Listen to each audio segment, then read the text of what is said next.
సరే అయింది, మనను చాలామంది గెలిచిన ఇట్లా నడవరుస్తారు, ఎట్లా చేస్తారు, 6 నెలల్లో ప్యాక్ చేసి పంపించేస్తాము అని యుద్ధాలు మొదలుపెట్టింది. అధికారుల నాన్ కోఆపరేషన్ పెట్టడం, అధికారులు అని చెప్తే వినతి ఎప్పుడు ఏదైనా బస్సులకు ఆగినోని నా ఎంటర్ మన ఇంట్లో పెట్టడం, మన కార్యకర్తలు కేసులు పెట్టినాము, మన కార్యకర్తల ఇంట్లో ఒక డోర్ కట్టుకుంటూ దాని మీద చేయడం, మా సొంత కాలేజీ మీద బిల్డింగ్ గులగొట్టిన సందర్భము, మన చిత్ర దగ్గర ల్యాండ్ మీద ఎన్నిసార్లు యుద్ధాలు జరిగి మీ అందరికీ తెలుసు. అట్లా అంటే అనేక రకాలుగా ఇబ్బందులు పెట్టినా కానీ నేను ఇవాళ అధికారులను కానీ మనం ఏ విధంగా పనిచేస్తున్నామనేది కానీ ఇంకోటి ఏ విధంగా కంట్రోల్ మన నియోజకవర్గంలో ఒక ఎమ్మెల్యే ఏ విధంగా ఉండాలనేది కానీ ఏ విధంగా తీసుకొచ్చిందో మీకు 2.5 సంవత్సరాలు వచ్చాను. ప్రతిరోజు మీకు అందుబాటులో ఉంటూ ప్రతి పని మీరు తీసుకొచ్చిన పని చేస్తూ, అంటే 10 పనులు తెచ్చినా ఒక 5-6 పనులు అయింది, 5-6 పనులు రాకపోయింది. బట్ దానికి మనం ఎఫర్ట్ పెడుతూ కమిషనర్ దగ్గరికి 10 సార్లు ఆ పని తీసుకోవాలి, 10 సార్లు ఆ కమిషనర్ గారి దగ్గరికి ఆ పని నుంచి పోయి, కలెక్టర్ గారి దగ్గరికి అయినా, ముఖ్యమంత్రి దగ్గరికి అయినా, ఇంకా చెప్పుకుంటే ప్రతిగా వీళ్ళు పని చేసి పెడతారు అంటే ఆ ప్రతి ఒక్కరి దగ్గర ఏంటంటే తిరిగినామో మీ అందరికీ తెలుసు. ఇప్పుడు కౌకూరులో రాజీవ్లో కలిపి మన ఒక ఏరియా ఉంది, అక్కడ ఇంతవరకు ఏమి పరిస్థితి గత ప్రభుత్వాలలో అంటే ఏదన్నా మనలున్నా ఇంకో అన్నా అది సంబంధం లేదు. అంటే గతంలో ఉన్న పాలకులు గతంలో బిజీ ఉంటే కొంచెం దయచేసి గతంలో ఉన్న పాలకులు గతంలో ఏం చేసిందో దానికి మన రాజకీయ ఒక బిగ్గెస్ట్ ఎగ్జాంపుల్. ఇప్పటికీ నీళ్ళ అమ్మి వ్యాపారం చేసుకునే పరిస్థితి అంటే మనం ఏ విధంగా వెనుకబాటుతనంతో ఉన్నామో అర్థం చేసుకోండి. మనం ఇలా ఒక 1700 కోట్లు రైల్వేస్ అనుకోవచ్చు, రాష్ట్ర ప్రభుత్వం అనుకోవచ్చు, జిహెచ్ఎంసీ అనుకోవచ్చు, ఎలక్ట్రిసిటీ బోర్డ్ అనుకోవచ్చు, కలెక్టర్ గారికి మినరల్ ఫండ్ అనుకోవచ్చు, ఇట్లా వివిధ రూపాలను అనుకోవచ్చు. వివిధ రూపాలలో ఒక 1700 కోట్లతోటి మనం ఒక్కొక్క స్థాయిలో రాణించినప్పుడు ఫ్లైఓవర్ ఉంది, టెండర్ అయిపోయి పని రెడీగా ఇంకొక నెలలో కూడా పని తీసుకొని పని స్టార్ట్ చేసే పరిస్థితుల్లో మన ల్యాండ్ అక్విజిషన్కి నోటీసులు ఇవ్వడం ఇట్లాంటివన్నీ కూడా జరిగినాయి. కాబట్టి అంటే ఎట్లా కష్టపడుతున్నామని చెప్పడానికి మీకు చెప్తున్నాను. సో ఇవాళ మీరు ఎవరన్నా కార్యకర్తలు అంటే జనరల్గా ఒక రచ్చబండలేదనో ఒక చాయ్ బండలేదనో మన కార్యకర్త కానీ లీడర్ కూర్చున్నా కానీ మీ ఎమ్మెల్యే అయిపోయి అసలు కనిపిస్తలేదు, మీ ఎమ్మెల్యే అయిపోయి మేము పోస్టర్లు పెట్టాలి, మీ ఎమ్మెల్యే అయిపోయి ఆయన కొడుకులు పరిచయం చేయాలి, ఆయన పెళ్లి రోజు చేయాలి, ఇట్లా చేసిన అట్లాంటి మాటలు మనకు వస్తాయా? పని చేస్తామని వస్తాయా? ఏ రోజన్నా మీ ఎమ్మెల్యే గురించి మాట్లాడినప్పుడు మీకు అవమానకరమైన ఇబ్బంది ఉందా? ఉంటే కూడా చెప్పండి. ఈ ఎమ్మెల్యే ఉండు, అరే కలవనే కలవడు, టైమే ఇయ్యడు, పనే చేయడు, లేకపోతే అసలు రానే రాడు, ఏడి పోనే పోడు అనే సందర్భాలే ఉంది.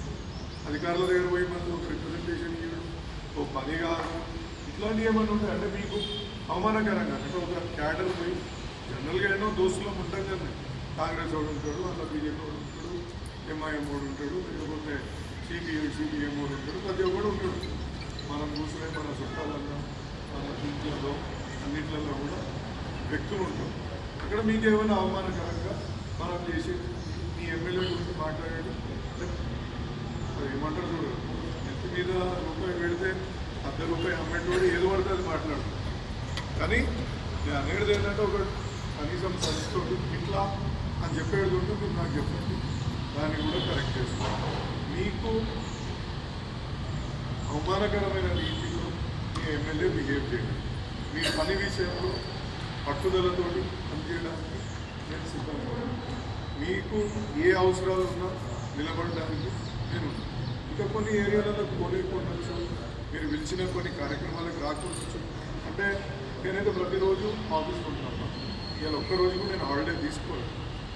ఎక్కడికి మా తిరుపతి పోయిందేమో ఒక 2 స్కూటర్లు, నా బిడ్డ పిల్లలు ఒక వారం రోజులు ఏదో తిరిగిందేమో. ఎక్కడ కూడా మేము పోయిన సందర్భం లేదు. ప్రతినిత్యం అందుబాటులో ఉంటాను. ఇక్కడ కాకపోతే ఒక పెళ్లికి రాకపోతే నేను ఏ కలెక్టర్ని కలవడానికి, లేకపోతే ఏ కమిషనర్ని కలవడానికి, ఏ ముఖ్యమంత్రిని కలవడానికి వెళ్ళిన సందర్భం కావాలని రాని పరిస్థితులు లేవు. కొందరిని ఒక్కోసారి నాకు బిడ్డలు ఇంట్లో పెట్టి పంపించింది అనుకో, ఇంకెళ్ళని ఒకరోజు వాళ్ళకి ఇంట్లో పిల్లల బాధ ఉంటుంది, ఎవరికైనా ఉంటుంది. ఒక కమిట్మెంట్ తోటి ముందుకెళ్ళి మీకు ఎట్లా చేస్తున్నామో కూడా చూపిస్తుంది, అందుబాటులో ఉంటుంది. ఇప్పుడు నేను ఎందుకు ఇవన్నీ చెప్తున్నానంటే, రేపు మా ప్రెసిడెంట్ కావాలని వాళ్ళకి అన్న చెప్పినట్టు ఇంతకుముందు కేటీఆర్ గారు ఆదేశించారు. కార్పొరేటర్ ఎట్లా అంటే వాళ్ళ పేరు రేపు వ్యాపారాల అవుతూరా అనేది ఆలోచిద్దాం. ఎవరికి ఎక్కడ కింద వచ్చింది ఏం లేదు. ఇంతకుముందు అన్న ఒక మాట అన్నాడు, ప్రెసిడెంట్ ఒక్కటే ఇవ్వండి, అన్నీ ఇవ్వాలి, అన్నీ ఇవ్వండి, అన్నీ కూడా డిసైడ్ చేస్తాను. మళ్ళీ కొంచెం అడ్వైజ్ మీ లీడర్ని అందరినీ అడ్వైజ్ తీసుకొని ముందుకు. నేను ఎందుకు చెప్తున్నాను, ప్రెసిడెంట్ కావాలని ఈ కమిట్మెంట్ తోటి పనిచేయండి. 4 రోజులు వచ్చి ఇంకో 10 రోజులు పోతున్నాం అంటే గ్రే ఏరియా అంటే మనం పనిచేయని ఏరియాస్ ఇంటి కాబట్టి దయచేసి ఒకటి. ఇంకొక ఎస్ఐఆర్ అన్నట్టు చెప్తున్నాము.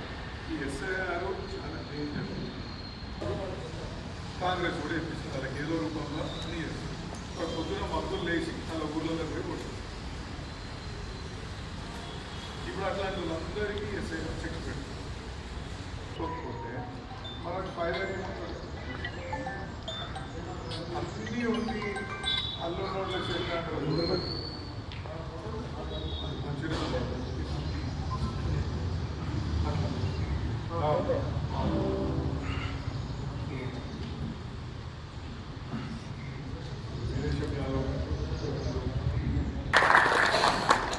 రాజకీయాలు ఓడిపోయిన అవకాశాలు కూడా ఉన్నాయి. గెలిచి ఇప్పుడైతే గెలుపు చూపిస్తుంది. ఎక్కడ కూడా మనకి ఇబ్బంది లేదు. కాంగ్రెస్ ఏరియా కూడా గెలిచేయడం వస్తుంది.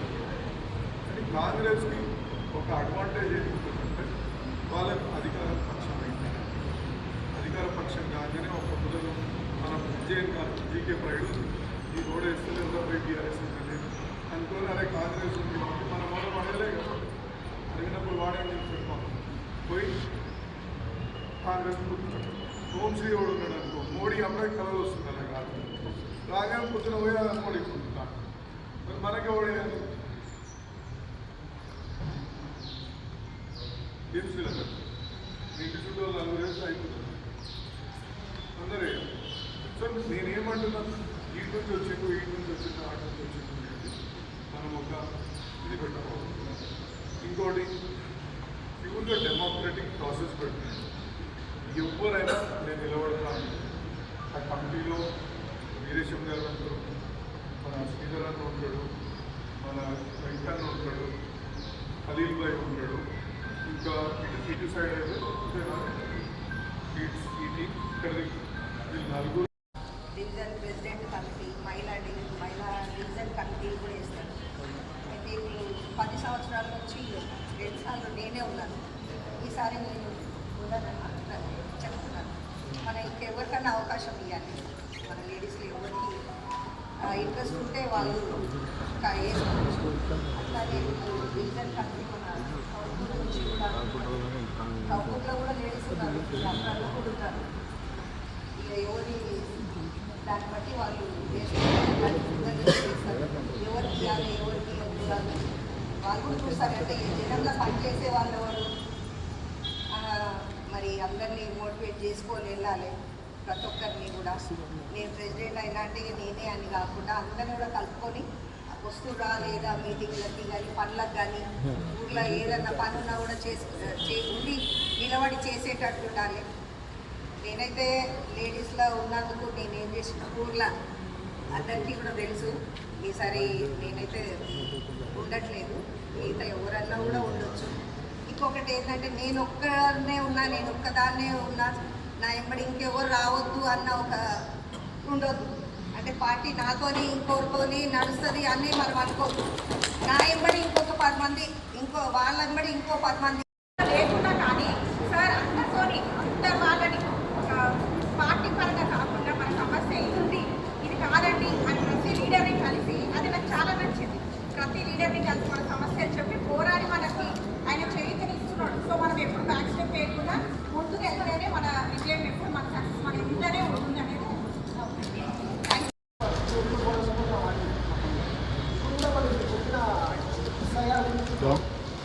ఒక 5 minutes ఒక కాల్ వస్తుంది. 5 minutes చేస్తారు